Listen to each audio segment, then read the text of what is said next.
Hello, everyone. Hi, Hello. everyone. Welcome to Game Hollywood booth. This is Becky from Game Hollywood, and I'm with our COO here. Xitou here. Hey. We're now in Guangzhou, China, and also we have our team in Spain, Raul and Silvia. Hello, everyone. Barcelona office, and we are very happy to have Oscar also here to join us from Game Vision, the game incubator. So Hello. today we invited some game developer friends to share us about their work and their difficulties in development, and also how they work with the game vision as an incubator. So let's start. First, it will be game DC1AB, and then next will be app normal, and then we have a China developer Mo host, and last we will have a team ugly. So let's go to the Yeah, let's see the in this screen. Yeah.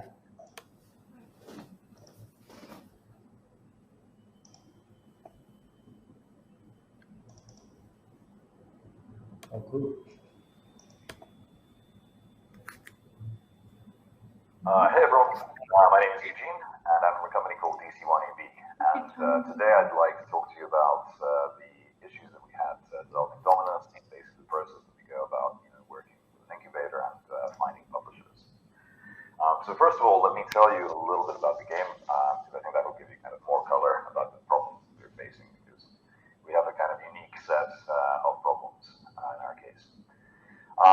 So the game that we're building is called Dominus, and we believe that this is a kind of next generation of Civ-style turn-based strategy games. So first of all, sorry, are you guys seeing the video? No, there is no video. Okay. Sorry, technical difficulties. So while Becky prepares this, the different developers will talk about how is it to work with an incubator, as well as the different problems they have when deciding to develop a game. It's not an easy thing. So let's see if we have an image now.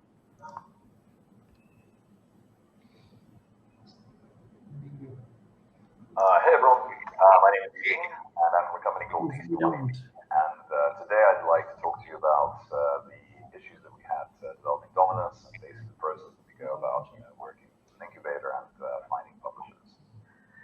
So first of all, let me tell you a little bit about the game, because I think that will There is no image, about Becky. the problems we're facing. Still no? No. Okay. We just discussed about the content of the video, and then we can ask the technical team to help us settle this problem. And I know this studio is a good friend from game design, so Barcelona team, you know them very much, and you can share some information to us. Yeah. Definitely. Yeah, it's live problems, this usually happen. Yes, as our friends from Game Hollywood said, I mean, if we cannot share the videos right now, they can just upload afterwards in the channel. Yeah. So DC1AB is a team formed by people from Eastern Europe, and they are developing a 4X game for mobile and also for PC. So it will be a multi-platform game, and it's bringing together civilization and polytopia, making this kind of games more accessible and more easier to all kind of audiences, but also keeping that strategy factor, in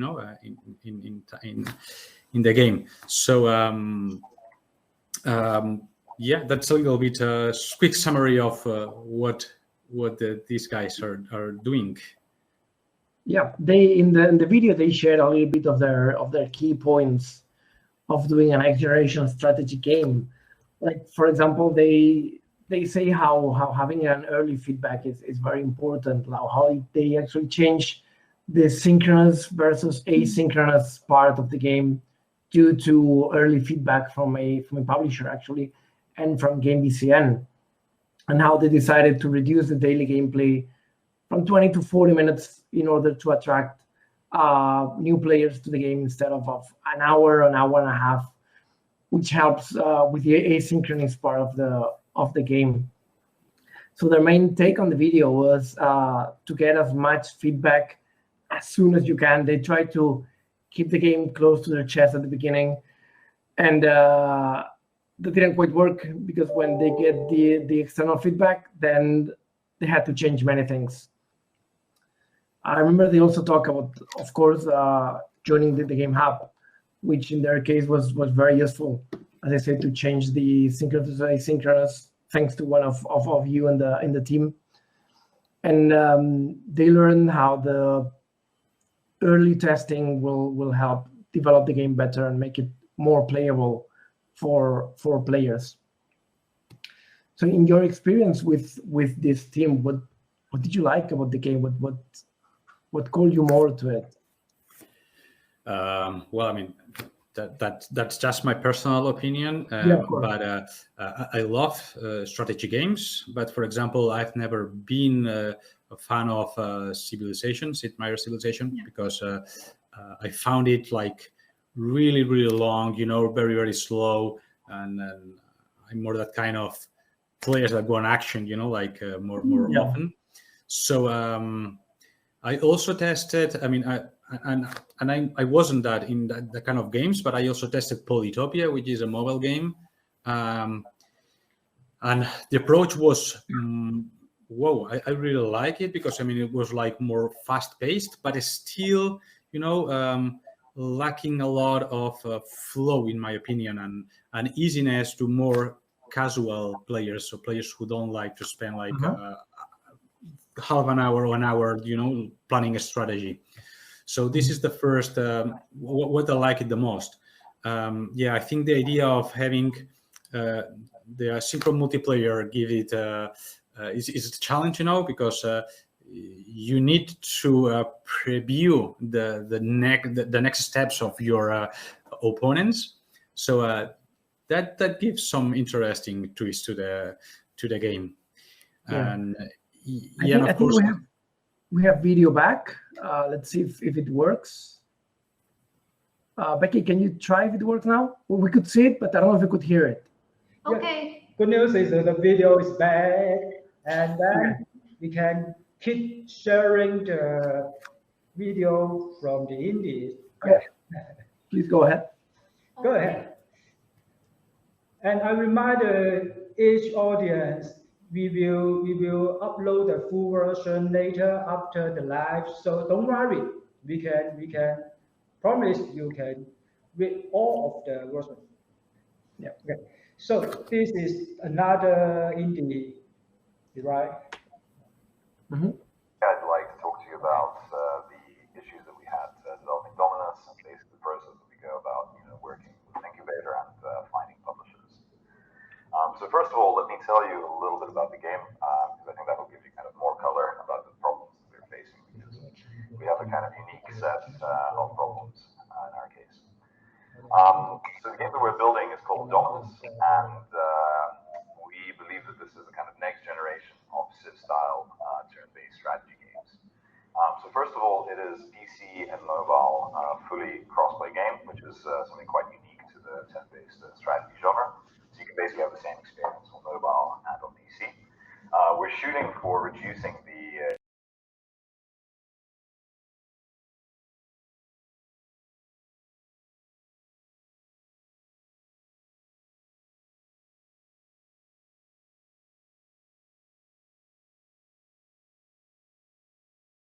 is on PvP, whether it's synchronous PvP, so kind of like Clash Royale, or asynchronous PvP, So think of it more like Clash of Clans, where you build up your base and then get kind of fair for competition. So it's very subscription driven. The first thing that we've learned is the importance of what we call don't hog your game. Get feedback from everyone, anyone, all the time, as soon as you can.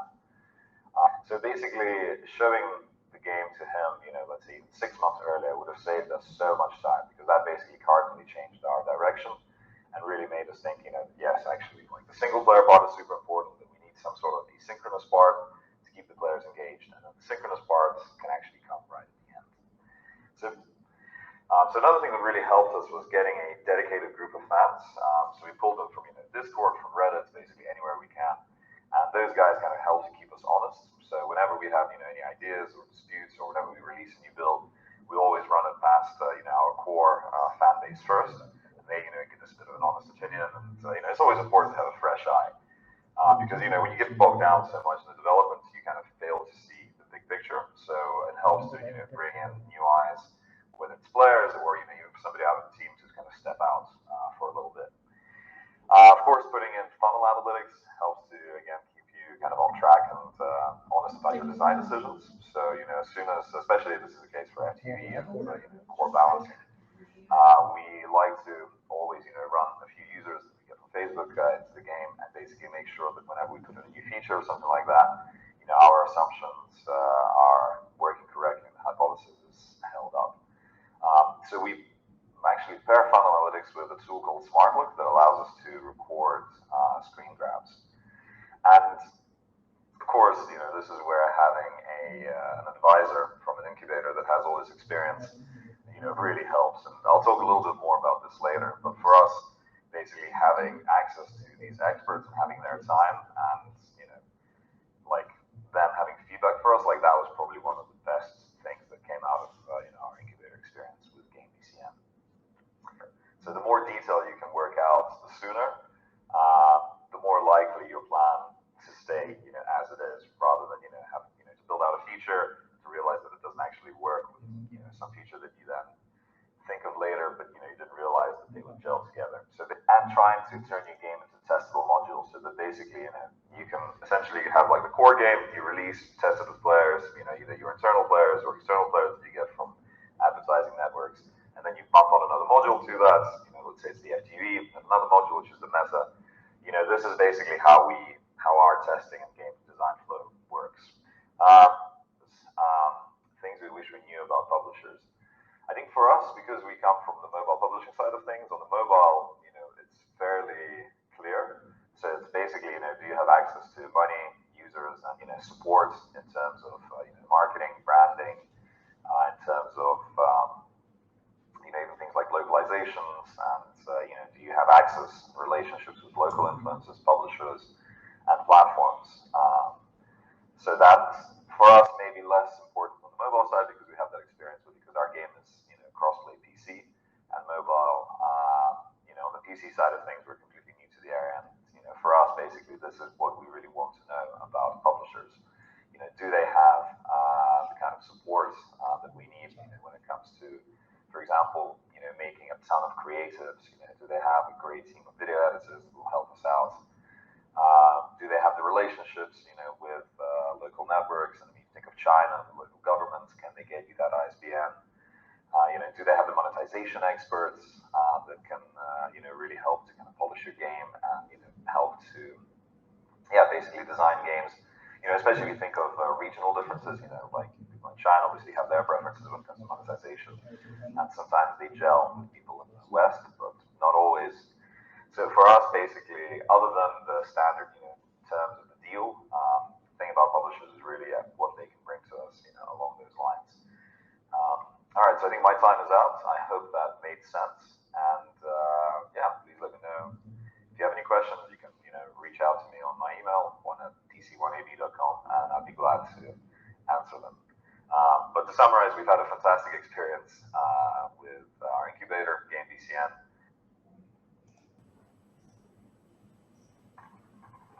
Oh, cool. Hello, this is Iñaki from a promos team, co-founder and creative director. We are a small indie studio based in Barcelona. At the moment, we are 8 people, and we are developing Terracotta, a game inspired by the army of 8,000 figures that the first emperor of China built to protect him for afterlife, which is in a virtual booth here at DevCon. And we're also developing another narrative game called Frank and Drake. We previously launched Stay, a narrative adventure that launched in PC and consoles and also mobile in 2018. That won a few awards and did reasonably well in revenue and allowed us to grow and to aim for bigger projects. And that's the first challenge that we found when we changed the dynamics and jumped from our first professional title, which was Stay, to something more complex and more intricate.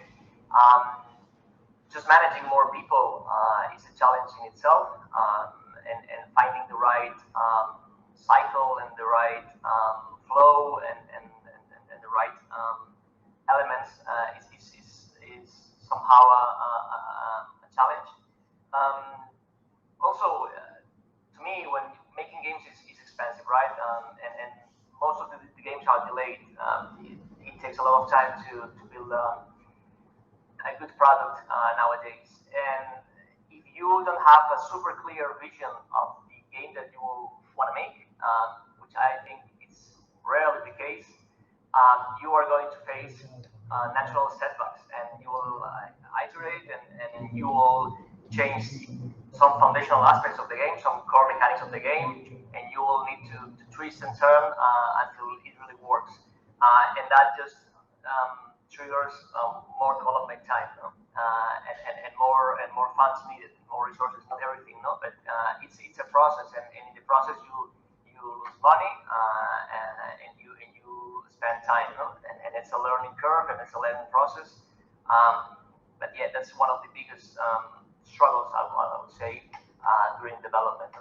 And you need to be ready to pivot and ready to change and ready to adjust. And sometimes you need to sadly say goodbye to some members of your team precisely because of the resources. Then you need to find ways to regroup and reestablish teams again to develop the projects with a much accurate vision. That's very important. In terms of if you don't have a super big community or a super successful game behind you, you really need help. Precisely because making games is difficult and it takes time and it's expensive. You need help. Usually, the first thing that comes to our minds is just help with the funding, and that's obvious. No, you need to secure some money. It can be either development funding or it can be a minimum guarantee or something. But you need to recoup or recover a little bit from the blast that means developing a game, which is a lot of expenses. But not only money, because if you just have money from a publisher, it just solves part of the problem, but not the rest of the problems that are related to making a successful launch or maximizing your chances of a successful launch.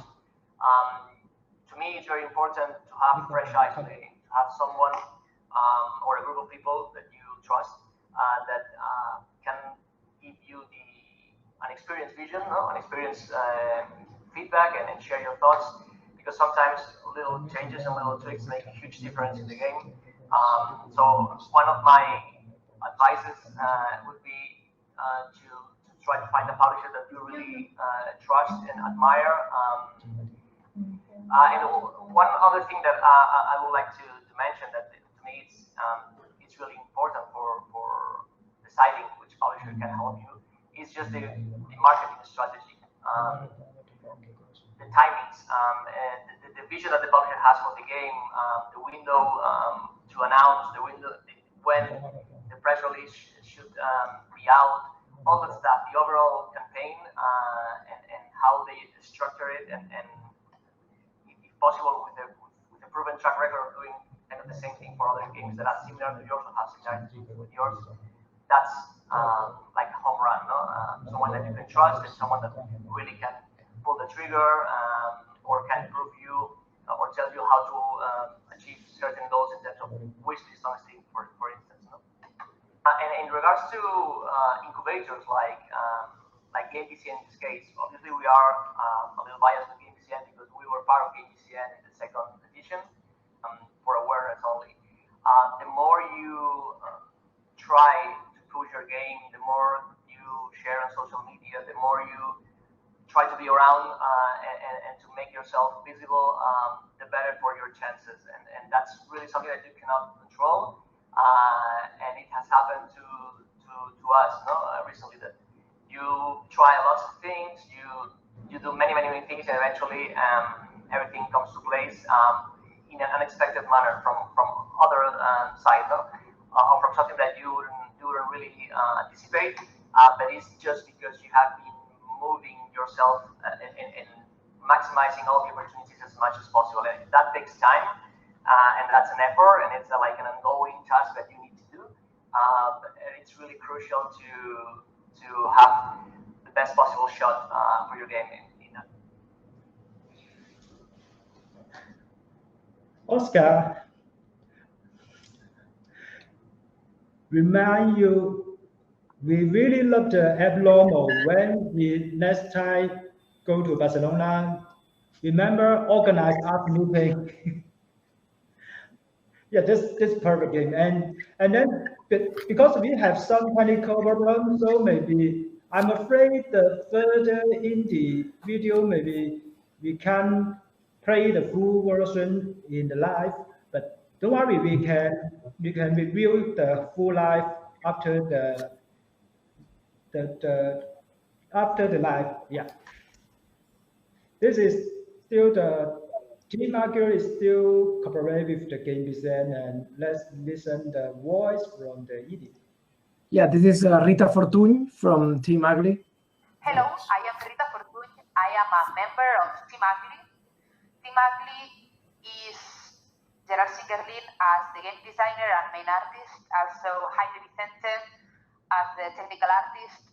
And we have been surrounded with many people like David Rodriguez for the programming, Hector Zafra animator, Rainfall as for the composers of the game, and many people that we had that we have invited them to peers just to play test our game and iterating with the feedback with many gamers.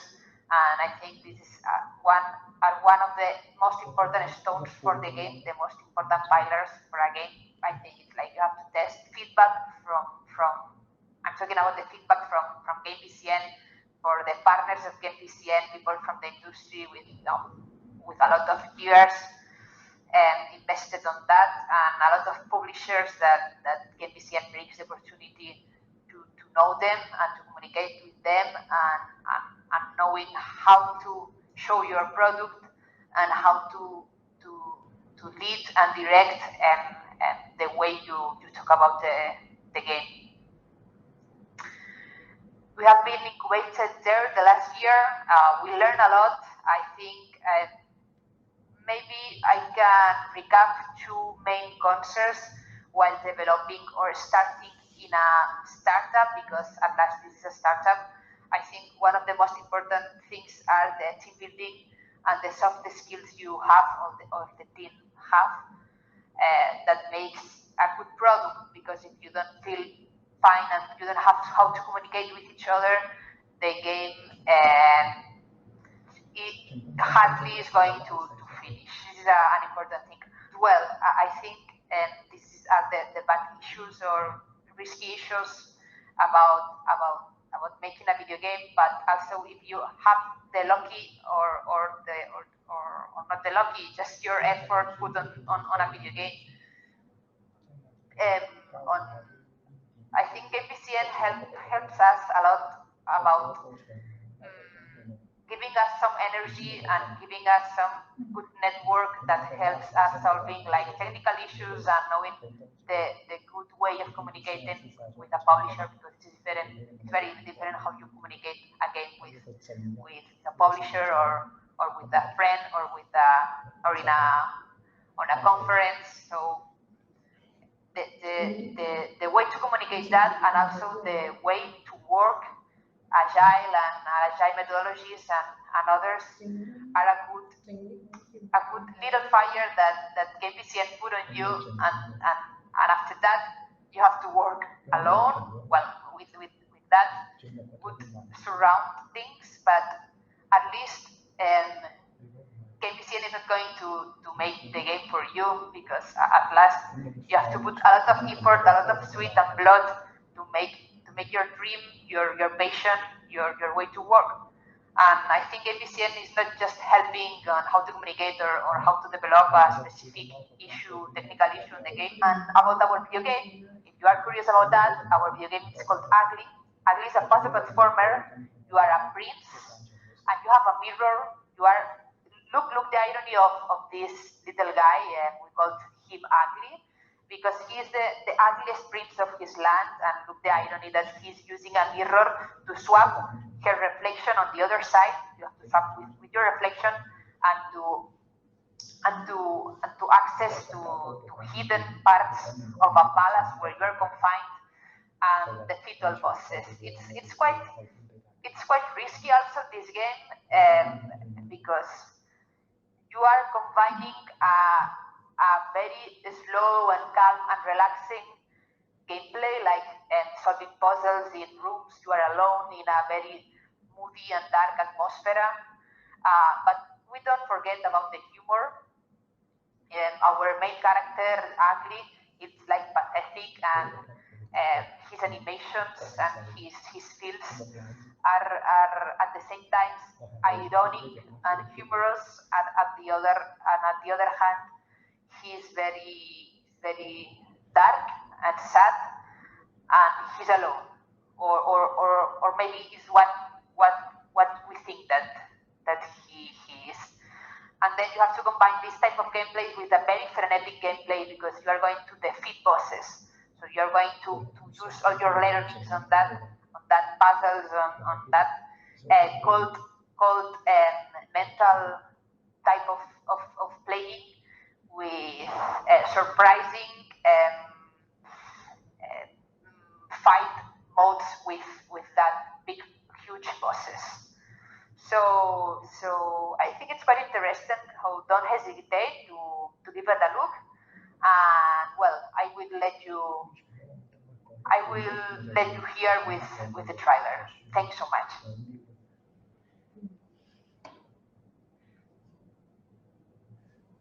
Yeah, I gotta say this game actually looks fantastic. So like illustrations are really good, but also it looks so much fun. It's very difficult too. It looks like that too. It looks frustratingly funny. These three in the devs team are also mentioned about game design. Maybe Raul and Oscar, you two could tell us more about game design. Yeah, sure. I think all the teams mentioned the importance of a publisher and the game hub, and especially KBCN in this case. So to start at the beginning, how does KBCN choose the teams? What are you looking for in a game specifically?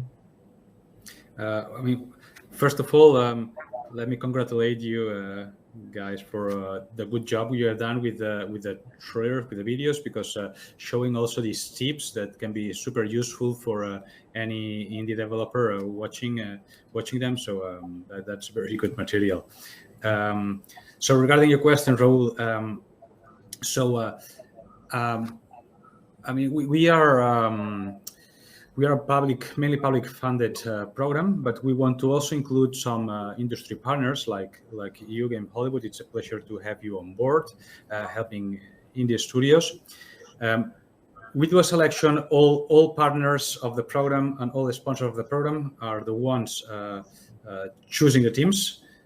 We have an open call from October until January, where just quick form. I think it's a 10 or 15 questions form to understand where are the teams at that time, and they apply with that, and then we review. We have a first review of all the applications. We had 73 applications in this last edition.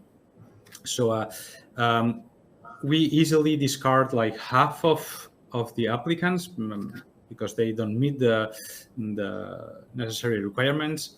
But then the other half of the applicants we just share with all our partners and sponsors. They score all of them, and then we get to have 15 finalists that must give a pitch in front of program sponsors also and partners. And we do a final scoring of these 15 teams, and we just choose 5. So this is how the selection process works. And what we are looking for a game, I would say same as any publisher or just the audience, that they should have something special. They should be different somehow. Because I mean, today there is huge competition in the video game industry. So in the end, you need to be special somehow in order to get the attention, of the audience. So just this is what we are looking for. And also, excuse me, Raul. Also, we are not only paying attention to the games. That's very important. We are also paying attention to the teams. Okay, we look for a complete and talented teams, not willing to develop a video game, but also to develop a video game studio, to become a video game studio. So we look for this kind of people with some entrepreneurship and business mentality.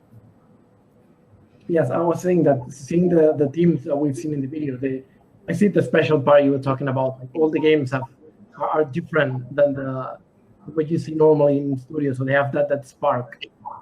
So once the teams are in, how does Game VCN guide the developers towards the end goal, which is having a studio, settling a studio, and developing the game? That's a long question. Okay, what the first thing we do with the teams that are selected to participate in the incubation program is we do a technical audit with them in 4 different aspects: team itself, then game design, art, and programming. So we can perfectly detect what are each team's strong points and weakest points, because this way we can customize the training and the mentorship sessions that we offer in the program to cover exact needs of each team, because this is the best way to guarantee, they succeed.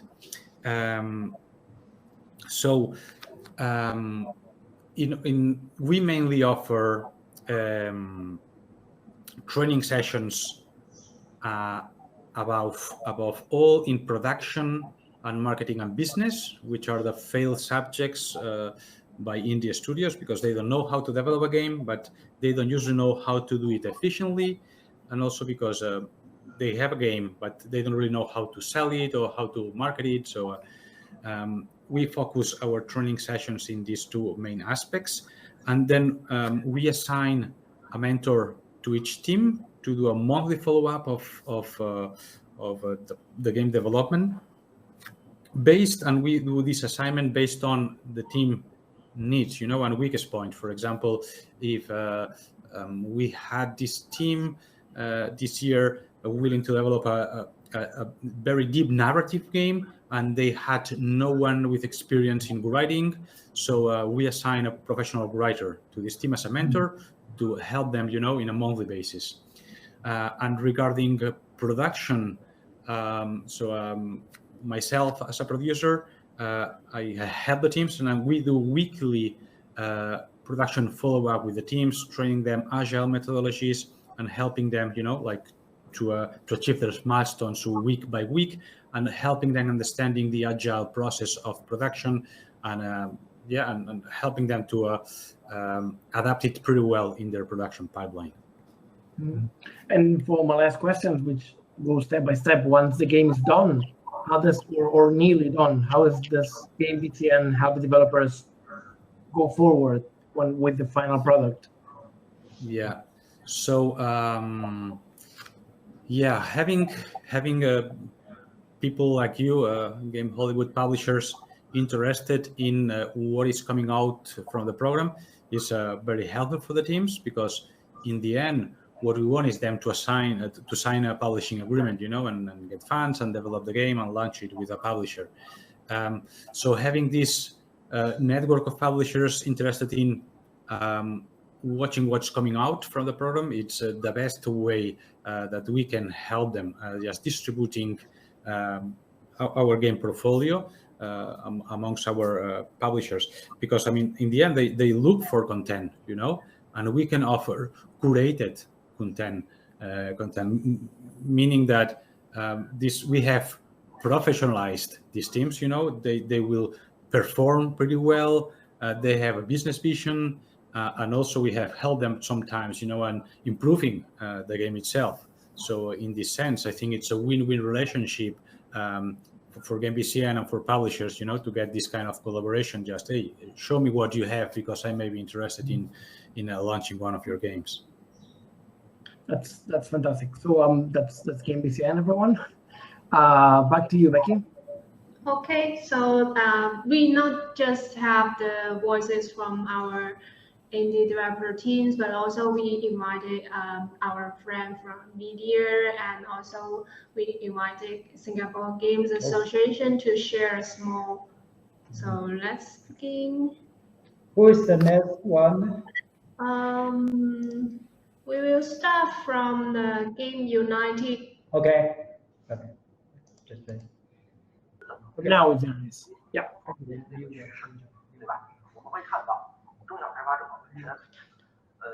The video is in Chinese, but we made the main points on the screen. Yeah.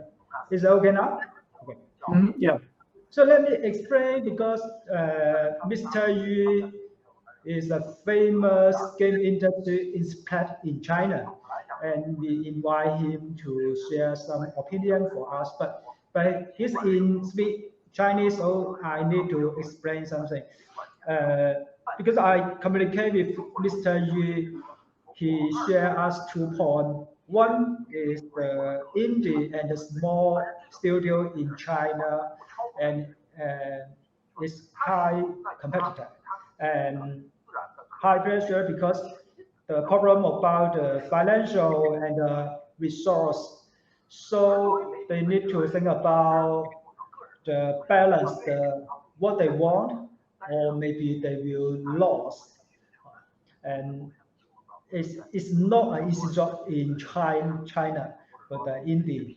And as a media, Mr. Yu still keep helping share some information, how the indie to promote them and communicate with them each case, and give them some suggestion. But I know we keep talking more than 15 minutes and 20 minutes, so I think we can pick up the full version later, and just everybody can see the highlight in the video. Yeah, that's the information I talked with Mr. Yu. That's good, because he gives examples. Review the whole video. You guys, I was saying Chinese. Yeah, I need to explain. I was saying that he gives a few good examples of games that came from very small studios in China and have made a huge impact on Steam, for example, like the game Party Animals. So he's giving a few examples of what smaller developers can do to go international, not only from China. I think that applies everywhere. So since the time limit, maybe we will just skip right now and then move on to the next one. We will upload all the full version into our booth later. And we can see the Singapore Games Association. Yeah, second two. Yeah. Remember share the screen. Yeah. Yeah, now it works. Yes. Hi everyone, I'm Gwen, the chairperson of Singapore Games Association, the primary trade association for gaming and esports in Singapore. We are supported by 3 government agencies: Enterprise Singapore, the Infocom and Media Development Authority of Singapore, as well as Singapore Tourism Board. Our main mission is to really build a sustainable ecosystem for gaming, whether it's esports or games development. On top of that, we also want to bring the Singapore gaming industry to the global stage. Now, how do we do that? There are a few ways that we do so. The first way is that we try to build bridges. So whether you are an international company that's looking to have business opportunities in Singapore, or if you're a Singaporean company that's looking to have business opportunities locally or internationally, we are here to help you build that relationship with these people. The second way is we communicate and amplify. So whether you're a game that has just published, whether you've won awards, or whether you're looking for people to hire, or whether you're an esports team that has also won awards, we always amplify them on our social media pages. The third is networking and opportunities. So every month we hold a Game Dev Drink Up, which is a pure social event. So whether you're from esports or you're AAA or indie studio or service provider, this event is really just for you all to mingle together and discuss, talk about your game ideas, talk about career opportunities out there, and really just hang out as friends. The fourth is that we actually have an industry database. So if you visit our website now, we have a database of all the Singapore companies that have anything to do with games. So whether you are a service provider or a game company, you will be listed on the game database. And then we also have a database of all the games that have been made in Singapore. Fifth, we focus on capability development as well as accreditation. Now, capability development is really important because it helps to uplift the skill set of our talents in Singapore. So whether you're talking about business development, how do you pitch your game to publishers and investors, how do you improve your production pipeline, etc., all these will be very useful for developers to learn and to improve themselves. And last but not least, we are in constant contact with governments to ensure that policies regarding games is always beneficial for the community, as well as talk about how to continuously improve the ecosystem and the infrastructure of gaming in Singapore. Some of the community events that we run include roundtables, fireside chats, focus groups, where it's open to everybody, and it helps also with upgrading their skills in a very organic way. So for example, for roundtables, usually there is a topic picked by the moderator. So we're talking about like if there is a upcoming tech or like something like blockchain gaming or VR gaming, what is the future of games? This is a really good topic for people to sit around and discuss and brainstorm ideas on how we can be better at it. For focus groups, it is very important to know the pain points of our developers because that will influence the initiatives and events that we run as an association, and also to keep the government updated on what's going on the ground. Every month, we also hold the Indie Soapbox. So what is the Indie Soapbox? The Indie Soapbox is a platform, mostly virtual, where indie developers can get online and present about their game. And this is especially useful for indie developers who've never had the opportunity to present their game idea to a public audience before. During the Indie Soapbox, the audience are free to participate when it comes to giving feedback, either about their game idea or whether their pitching skills are sufficient. Our biggest community event will be our annual Industry Day. Now, this is held every July, so it has just happened, and it was fully online due to the COVID pandemic. We've held our Industry Day for 4 years running now. So the Industry Day is a 2-day long mini conference where the target audience are mostly students, hobbyists, or pretty much whoever is interested to get to the industry. Its main aim is to bridge the gap between what schools teach and what the industry needs. So on top of that, we also do joint events with various embassies that are based in Singapore to promote trade between the countries. An example is working with the Polish embassy to organize an event between Southeast Asia and the Polish game community to discuss on how we can improve trade between the two gaming industries. And of course, a huge part of our partnership is with Gamescom itself. Now, Gamescom Asia, which is set to happen this year, is the very first major Gamescom Asia event. Previously, due to the pandemic, it was a boot camp, but this year we are slated to have the very first official event, and we're working very closely with the Gamescom Asia team to organize it and make it a very, very impactful first event. Now, some stats about the Singapore industry. Singapore is home to about 170 active game-related companies and institutions. institutions. About half of them work on content development and 1/10 are publishing houses. Over 200 digital and physical games have been shipped since year 2000. And every year, about 20 to 25 games have shipped across multiple platforms in the last 5 years. So why the incubators are important is because they provide them free space as well as a stipend, and most importantly, mentorship. So this ensures that the indie studios here in Singapore have longevity. And we hope to see that indie studios will start to recognize the importance of incubators and that they can start an indie studio without fearing. Some of our most successful indie titles here are Battle Royale by Mighty Bear Studios. We have the Battle Sky Brigade series by Battle Brew, as well as Cat Quest by Gentle Bros. So with these wonderful indies that have been paving the way, we hope that they serve as an inspiring story for Singaporeans. Why is Singapore a great place to start an indie studio? Well, first and foremost, we are really, really stable. Whether it's political stability or geographical stability, it is very safe to start a company in Singapore. It is very quick and efficient. You can pretty much open a company within 1 day. Our infrastructure is really good as well. If you're talking about internet, access to hardware and software, and global connectivity, Singapore is one of the top. So I think with all these, I hope that indie studios really get a chance to take the risk and start up a studio in Singapore.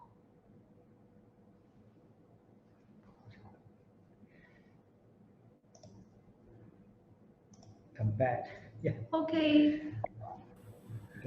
After listening to Gwen, actually, I think Singapore is a good place. Yeah, So- it's also good. Yeah. So come back to us, Xitou. Yeah. What would you like to say about we Game Holy, how we could offer to the developers what we do for them? Yeah, and I think we should share our experience to help the Indians, but we can help them more. The first is marketing. As we know, marketing is a high-risk action. Usually, you spend money and get nothing. And to indie, it's a high pressure. But we can set a budget for your game if you need. And then we can create a marketing task for you. And depend on our database and experience, we can find the right target to your games. And you can optimize your game depend on our marketing data and hundreds and thousands users behavior. And you can make your game better. And all the suggestions and data makes sense for you, I believe. And on my opinion, I encourage the indie, the small studio, use the H5 and Unity to make your game, because H5 and Unity is easy to output the PC version, mobile version, and the browser version. And browser version is fantastic, perfect platform, I think, because you know the browser game, you no loading, no download, no install, one click and play, and it's easy to get the user. It's very important. Can save the money, save the budget, and the browser game you just click the F5 button, can refresh. You know, we are the developer. Usually we need to debug, and we don't need to upload some APK or something. Just ask the user F5 button. That's okay. So it means saves the budget, saves the time. And so another thing, I think, as you know, Game Hollywood is the publisher. We publish the PC, mobile, and browser. So it means we have the traffic and we can be your publisher. And in these years, we still have a fund to invest some studio. I remember we invest some VR in some small studio for the mobile and browser game. And we still keep cooperating with Oscar. Game design give, yes, game design give many excellent indie to us, and I still want to cooperate with more friends. I hope we can be good friends in social and be a partner, not only the business but also everything. Yeah, I think that's the game policy we can help them in the marketing and the funding. Yeah. Okay, so Silvia, would you tell us more about our Spanish branch? What else you would like to share us? Sure, I think you guys got all bases covered. But I think some of the services a publisher can offer to developers are maybe seem minor, but will make your game live longer in the long run. Are maybe localization, events, and marketing tools that usually indie developers don't have, or they don't have right now, maybe once the studio is bigger. For example, here in the European office of Game Hollywood, we have a team of professionals from all around the world that help developers to localize their games, events, and marketing campaigns for specific markets. For example, if you want to publish in China, or you want to publish in Asia or USA, it's a totally different market, and you will need some key points to follow if you want to attract new users and to be, let's say, indie developer that seems bigger than they are, or that seems more professional, and that will be remembered in the long run. We know that tailor-made and localized events in-game have a higher success rate at attracting players. That's very important at the start of promoting a game. And of course, our team also provides both operation and customer service support in different languages with native speakers. It is a little bit difficult to have if you are starting and you don't want to invest a lot of money in these second-rate services that are actually very important. Communication between the game and the players or your community or your fan base is very important, and having knowledge of different countries, cultures, and languages, I think it's one of the key points to connect with your audience and attract more players on the long run. And finally, as a publisher, we're always open for any questions or consulting needed by the developers, since we have more experience in the game industry. We can always resolve any kind of doubts, and we are here to talk to anybody if they need it. You know, the Europe branch, they're very helpful for the developer, especially for the Eastern developer. Yeah, about the culture, behavior, something is very helpful. Not my voice. I just say for the Eastern developers. Yeah. The trick is you want every country to feel like they are your primary goal. Yeah. You want, for example, Germany wants to have their own events, and Poland as well. They want to feel like you're tailoring the game for them, and that's very important. That creates a fan base, not only a worldwide fan base, but a very localized fan base in different countries, which helps a lot. Europe is very diverse, and sometimes we focus on a general culture that it's second-hand American culture, in fact. But Europe has a big fan base and has a lot of players, and sometimes you need to be careful and be very respectful with different cultures and festivities, events that will be more interesting for people in Germany than maybe are from France, or maybe some people in Turkey will be more interested in some kinds of themes and images and marketing spots that are in Spain. So it's quite important to have a little bit of knowledge of everyone in your market if you want to please everybody and reach the more users possible. Yeah. You know, in the Eastern, they say, "Oh, that's Europe." But yeah, I know. Outside, different culture. That's very funny. Yeah. Okay, it's happy to discuss and talk more with you, but I'm so sorry that we only have limited time for the live show. So bad, really so bad. Okay. Yeah. If anyone in the audience has any questions, we are in the chat. We can continue this in the chat, or you can contact every one of us on Pine, or DEFCON will be around. And we have a few more talks ready. And as I said, all the videos will be in the next hours in our booth playing in the background. Mm-hmm. Yeah. Later we will upload all the videos, the full version. And I hope the audience is especially the indie, the small studio. If you need help, need guide, contact us, and don't forget contact Oscar Game Design. It's very helpful for the indie.